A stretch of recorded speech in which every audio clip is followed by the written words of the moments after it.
ഇന്ന് നമുക്ക് നിങ്ങളുടെ പാസ്വേഡ് എത്രത്തോളം സെക്യൂർ ആണെന്ന് ചെക്ക് ചെയ്താലോ. ഇതൊരു വെബ്സൈറ്റാണ് how secure is my password എന്ന് പറയുന്നത്. ഗൂഗിൾ സെർച്ച് ചെയ്താൽ കിട്ടും. ഇതിനകത്ത് നിങ്ങളുടെ നോർമൽ പാസ്വേഡ് ടൈപ്പ് ചെയ്ത് കൊടുക്കുക. ഞാൻ Q മുതൽ I വരെ ടൈപ്പ് ചെയ്തപ്പോൾ അത് ക്രാക്ക് ചെയ്യാൻ ഇൻസ്റ്റൻ്റ്ലി പോസിബിൾ ആണ്. അതിൻ്റെ കൂടെ ഒരു അറ്റ് കൊടുത്തു കഴിഞ്ഞാൽ 2 hours ക്രാക്ക് ചെയ്യാൻ പറ്റും. അതിൻ്റെ കൂടെ 1 2 3 ആഡ് ചെയ്ത് കഴിഞ്ഞാൽ 200 years ക്രാക്ക് ചെയ്യാൻ പറ്റും. അതിൻ്റെ കൂടെ ഞാൻ കുറേ സ്പെഷ്യൽ ക്യാരക്ടേഴ്സ് നമുക്ക് ആഡ് ചെയ്യുമ്പോൾ കണ്ടോ, ഞാൻ ഓരോ എക്സ്ട്രാ ക്യാരക്ടർ ആഡ് ചെയ്യുമ്പോഴും ആ പാസ്വേഡ് ക്രാക്ക് ചെയ്യാനുള്ള പോസിബിലിറ്റി കൂടിക്കൊണ്ടിരിക്കുകയാണ്. അതായത് ഈ ഒരു 200 trillion years കഴിഞ്ഞാൽ മാത്രമേ ഈ ഒരു പാസ്വേഡ് ക്രാക്ക് ചെയ്യാൻ പറ്റുള്ളൂ.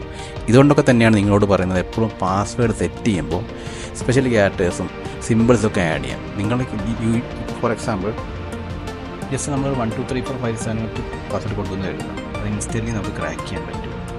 കണ്ടില്ല, ഇൻസ്റ്റൻ്റ്ലി ക്രാക്ക് ചെയ്യാൻ പറ്റും. അതിൻ്റെ കൂടെ 2 അറ്റ് ആഡ് ചെയ്യുമ്പോൾ 39 minutes ആയി. 1 2 3 ആഡ് ചെയ്യുമ്പോൾ 1 year ആയി. കൂടെ എക്സ്ട്രാ ഡോളർ സിമ്പലും ഹാഷൊക്കെ ആഡ് ചെയ്ത് അതിൻ്റെ ആ പാസ്വേഡിൻ്റെ സ്ട്രെങ്ത്ത് കൂടുന്നതിനനുസരിച്ച് അത് ക്രാക്ക് ചെയ്യാൻ എടുക്കുന്ന ടൈം, അതായത് ആ ഒരു പാസ്വേഡ് ബ്രൂട്ട് ഫോഴ്സ് ചെയ്ത് ക്രാക്ക് ചെയ്യാൻ ടൈം കൂടുന്നുണ്ട്.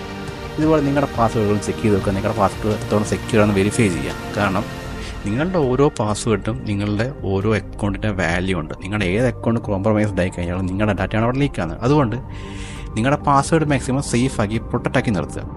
വീഡിയോ ഇഷ്ടപ്പെട്ടാൽ തീർച്ചയായും ഞങ്ങളെ ഫോളോ ചെയ്യുക, ഞങ്ങളെ സപ്പോർട്ട് ചെയ്യുക.